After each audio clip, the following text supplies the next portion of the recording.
Hello बच्चों। तो आज आप लोगों का इस टॉप स्कोरर चैनल में स्वागत है। तो आज हम लेके आए हैं आपके लिए डिटर्मिनेंट का next topic, application of determinant. तो इसको आज हम पढ़ेंगे बहुत अच्छे तरीके से। ठीक है, तो बने रहिएगा वीडियो पे और पूरा अंत तक देखिएगा, तब आपको पूरा समझ में आ जाएगा आखिर है क्या। तो ठीक है, हम चलते हैं इसकी ओर। चलिए, तो आज हम बात करेंगे एप्लीकेशन ऑफ डिटर्मिनेंट। डिटर्मिनेंट हमने पढ़ लिया, उसका यूज कैसे करना है, कहाँ करना है। तो इसका यूज करना है एरिया ऑफ ट्रायंगल को फाइंड करने में। तो एरिया ऑफ ट्रायंगल को हम डिटर्मिनेंट की मदद से भी फाइंड कर सकते हैं। आपको क्लास 10th के कोऑर्डिनेट ज्योमेट्री में आपने ये फॉर्मूला देखा होगा। ये फॉर्मूला क्लास 10th के कोऑर्डिनेट ज्योमेट्री के चैप्टर में आपने देखा होगा। उस समय ये वैल्यू पुट करके आप एरिया निकालते थे। ठीक है, इतना तो आपको याद होगा, याद कीजिए थोड़ा सा। आपका एक ट्रायंगल यहाँ पे है। ट्रायंगल 3 पॉइंट से मिलके बना होता है। पता है तीनों क्या होते हैं? नॉन कोलिनियर पॉइंट होते हैं। ये 3 पॉइंट से मिल करके ये ट्रायंगल बना हुआ है। तीनों नॉन कोलिनियर। नॉन कोलिनियर का मतलब है एक लाइन में नहीं है तीनों पॉइंट, तभी तो ये ट्रायंगल पॉसिबल बनना। अब देखिए, अब पॉइंट ए का कोऑर्डिनेट है x1 और y1, पॉइंट बी का है x2 y2, पॉइंट सी का है x3 y3। ठीक है, ये कोऑर्डिनेट पॉइंट है, आपके दिए रहेंगे कोऑर्डिनेट पॉइंट और आपसे पूछा जाएगा कि ये बताइए इस ट्रायंगल का एरिया क्या होगा।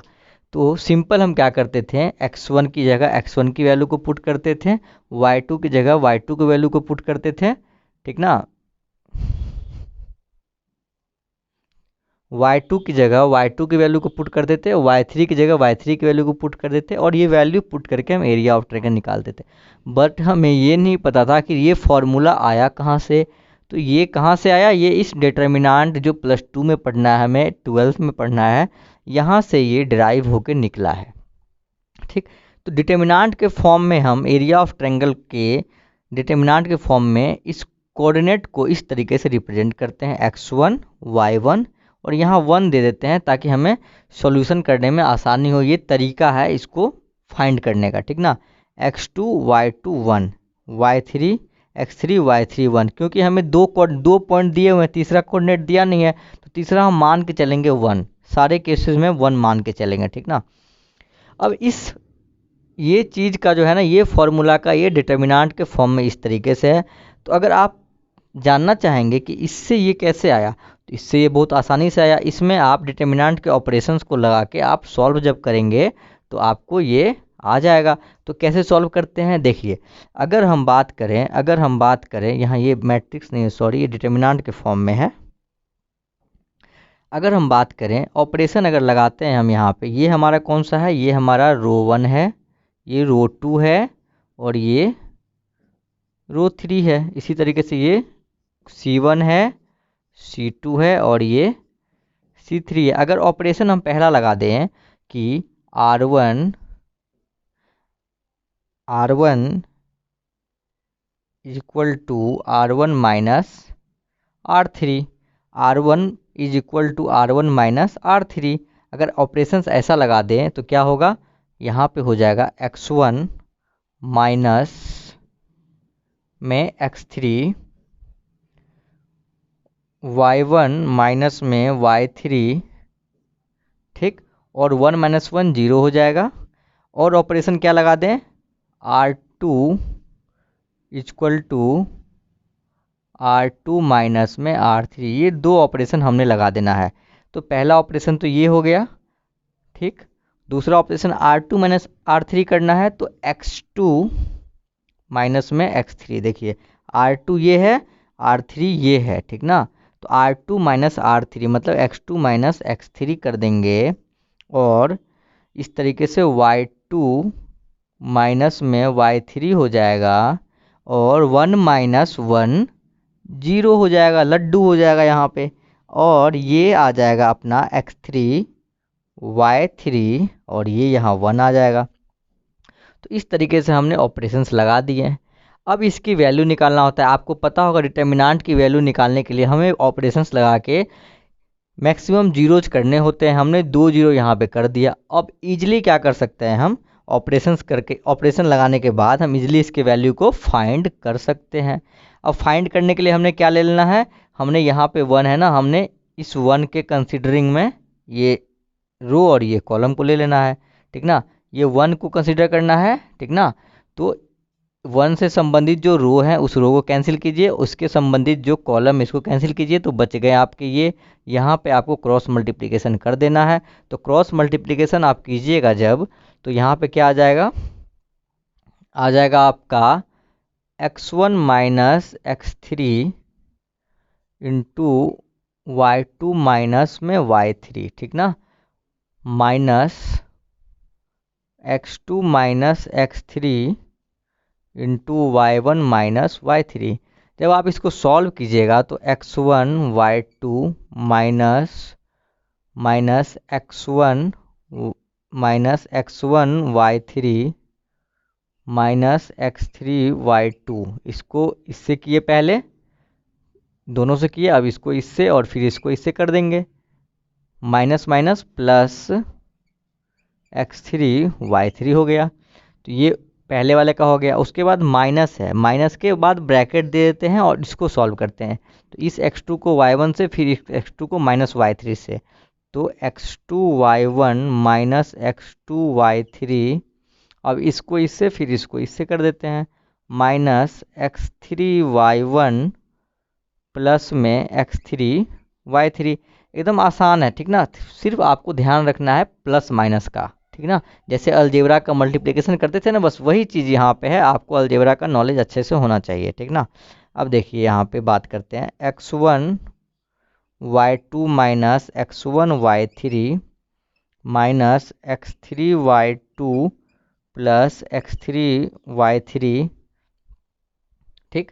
अब इसको माइनस से अंदर में सारे को मल्टीप्लाई करेंगे तो क्या आ जाएगा, minus x2 y1 plus x2 y3, ये माइनस प्लस हो जाएगा, फिर ये माइनस प्लस होगा तो क्या हो जाएगा, x3 y1, ये माइनस ये प्लस माइनस हो जाएगा, ठीक है, सॉरी, x3 y3, ठीक, ऐसे आ गया।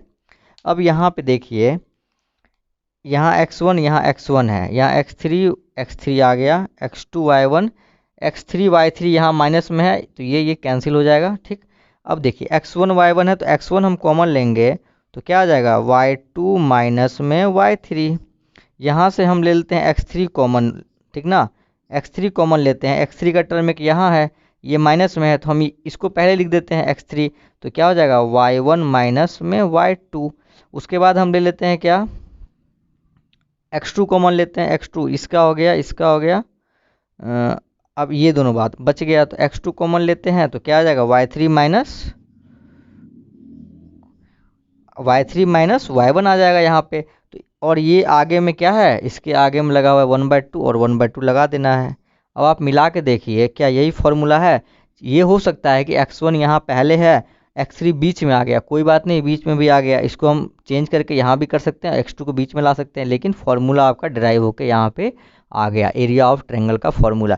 तो आपको क्या करना है कि जो भी आपके कोऑर्डिनेट पॉइंट रहेंगे उसको इस तरीके से डिटर्मिनेंट के फॉर्म में ला करके मैक्सिमम जीरोज करके कॉलम या रोज में, और आप इसके वैल्यू को आराम से और आसानी से फाइंड कर सकते हैं। तो यहाँ से आपने सीखा कि कैसे इस डिटर्मिनेंट की मदद से हम ये फॉर्मूला को डिराइव किए थे, जो कि 10th में आपसे छुपाया गया था, आपको बताया नहीं गया था। वो चीज़ आप आज सीख गए हैं कि इस डिटर्मिनेंट की मदद से ही ये फॉर्मूला डिराइव होकर आया है। तो इसको आप लोग बच्चों नोट कीजिए, और हम फिर नेक्स्ट चलते हैं एक क्वेश्चन की तरफ, तो आपका सारा क्लियर हो जाएगा कि कैसे हम इसको यूज करते हैं।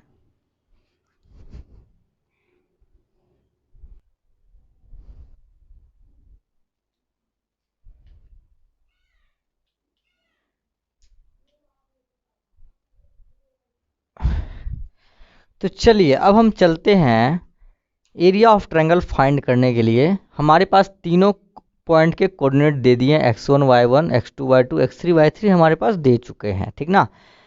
एक बात और मैं बता दे रहा हूँ, ये चीज़ जो है ना, हाँ, एरिया जब भी जीरो आ जाए किसी भी ट्रायंगल का, एक बात बताइए आप कि एरिया अगर इसका जीरो आ जाएगा तो इसका मतलब क्या, सोच के बताइएगा।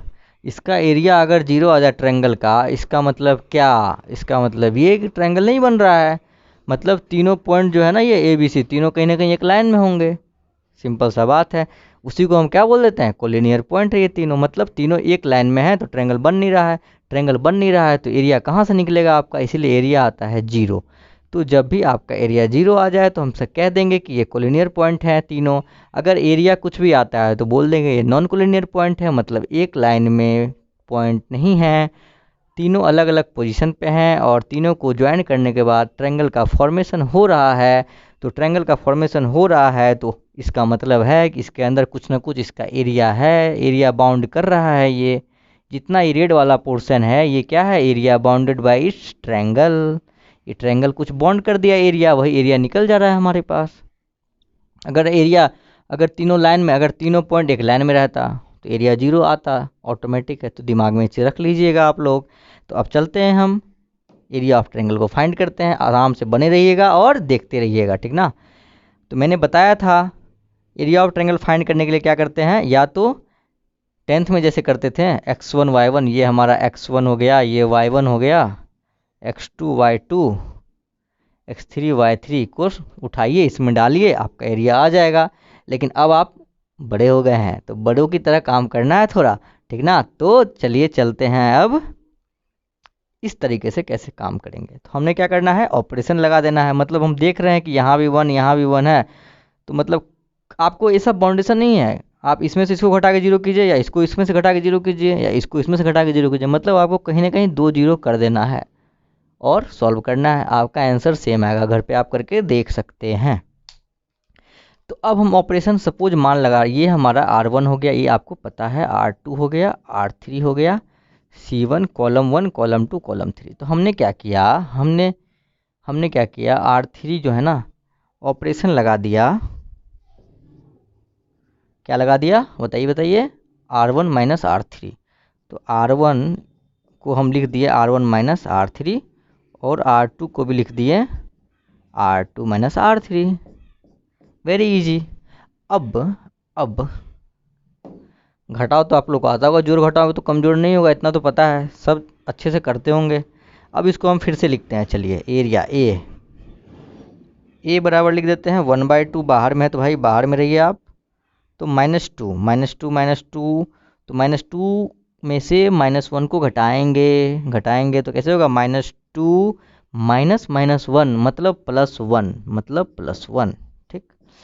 -3 में से -8 को घटाएंगे तो -3 -8 मतलब +8। थोड़ा एज्यूम कीजिएगा जल्दी जल्दी, minus into -8, minus minus plus +8, ठीक। अरे ऐसे है, समझ में नहीं आ रहा आप लोगों को, -3 -8, तो ये हो जाएगा माइनस माइनस प्लस, -3 +8 हो जाएगा, जिसकी वैल्यू क्या आ जाएगी, 5 आ जाएगी, ठीक ना। इतनी आसान सी बात है, आप लोग समझ नहीं रहे हो, खामखा टाइम वेस्ट कर रहे हो ये। चलिए अच्छा एक काम करते हैं, इसको ये भी तो लिख सकते हैं आप सीधा, -2 + 1 क्या आ जाएगा, -1। इसको सीधा लिख दिए, एक स्टेप तो घटेगा, थोड़ा टाइम तो बचेगा। -1 -3 + 8, 8 में से 3 गया 5, तो यहाँ लिख दीजिए 5। उसके बाद 1 में से 1 गया तो 0। अब R2 - R3 है, R2 - R3, 3 - 1, तो 3 - -1 3 + 1 4, 2 - -8 2 + 8 10, 1 में से 1 गया 0, -1 -8 और 1, ठीक, समझ में आ गया होगा। अब क्या करेंगे, तो अब ये 0 0 हो गया तो इसको तो हम ले नहीं सकते हैं, तो भाई एक ये बच गया अपना, तो इसके रो वाला सारों को कैंसिल कीजिए, इधर भी कैंसिल कीजिए, बच गया ये। तो ये क्या हो जाएगा, 1/2 इंटू 10 इंटू -1 -10, 5 इंटू 4 -20, तो -1/2 इंटू -10 -20 क्या होगा, -30, कट कर देंगे तो आ जाएगा -15 स्क्वायर यूनिट। अब बताइए क्या इस एरिया निगेटिव हो सकता है, एरिया बनता है लेंथ से, लेंथ किसी लाइन का लेंथ जब मिल रहा है ना तो एरिया बन रहा है। अब कभी लेंथ कभी देखे हो, कभी निगेटिव कभी नहीं देखे होगे, तो एरिया भी कभी निगेटिव नहीं होता है। तो हमेशा क्या होता है, एरिया को पॉजिटिव लेना है। तो क्या हो गया हमारा ट्रायंगल का एरिया, एरिया आ गया 15 स्क्वायर। और हमेशा ट्रायंगल का एरिया, किसी भी चीज़ का एरिया हम स्क्वायर यूनिट में लिखते हैं, तो इस बात का भी आपको ध्यान रखना है। और एक बात, अगर किसी भी ट्रायंगल का अगर यहाँ पे एरिया कुछ भी पहले से दे दे, पहले से आपको एरिया दे दे और एक पॉइंट यहाँ से गायब कर दे, बोल दे कि यहाँ पे के है, यहाँ पे के है, कुछ भी दे सकता है और एरिया पहले से दिया रहेगा, तो इस इक्वेशन से सॉल्व करके हम के की वैल्यू आराम से निकाल सकते हैं। एरिया को एरिया की जगह लिख देंगे और इक्वेट करके आराम से हम के की वैल्यू निकाल सकते हैं। या बोल देगा क्या कि 3 points are collinear, 3 point collinear है, उसमें एक वैल्यू, एक कोऑर्डिनेट का वैल्यू के दे देगा, आपको वैल्यू गायब कर देगा, बोलेगा कि इस के की वैल्यू फाइंड कीजिए। तो भैया कोलिनियर है तो एरिया क्या होगा, 0 होगा, तो मतलब एरिया के जगह पे 0 डाल देंगे और 1/2 इस तरह के सारा फॉर्मूला लिख देंगे। लेकिन जहाँ पे के है वहाँ के लिख देंगे और सारा स्टेप सॉल्व करेंगे, एकदम जिस तरीके से कर किए हैं ना सेम करेंगे। अल्टीमेटली जब आप उसको इक्वेट करोगे एरिया के साथ, 0 के साथ, लास्ट में आपका के का वैल्यू आ जाएगा। आपके बुक में क्वेश्चन है ऐसे, आप कोशिश करना बना के, और बनाने की अगर नहीं बनता है तो कमेंट बॉक्स में कमेंट कीजिएगा, फिर मैं आपको उसके ऊपर भी आपको वीडियो लेके आऊँगा और आपको बताऊँगा कैसे ईजिली हम सॉल्व करते हैं। ठीक है बच्चों, तो आज यहीं रहने देते हैं। तो आपको क्या करना है, इसको सीखना है। और हाँ, अगर आप कुछ सीख रहे हो तो अपने फ्रेंड के साथ भी शेयर कीजिए, उसे भी सीखने का मौका दीजिए। और हाँ, अच्छे नंबर, अच्छे मार्क्स स्कोर करने हैं आप लोगों को, क्योंकि आप टॉप स्कोरर चैनल पे पढ़ रहे हो। और चैनल को सब्सक्राइब जरूर करना। अगर आप पहली बार आए हैं हमारे चैनल पे तो ज़रूर आप सब्सक्राइब करके जाइएगा, ताकि फर्दर आप जो वीडियो आएंगे उसके नोटिफिकेशन आपको मिलते रहेंगे, ठीक ना। तो आपका नॉलेज इससे बढ़ता रहेगा। ठीक है बच्चों, थैंक यू।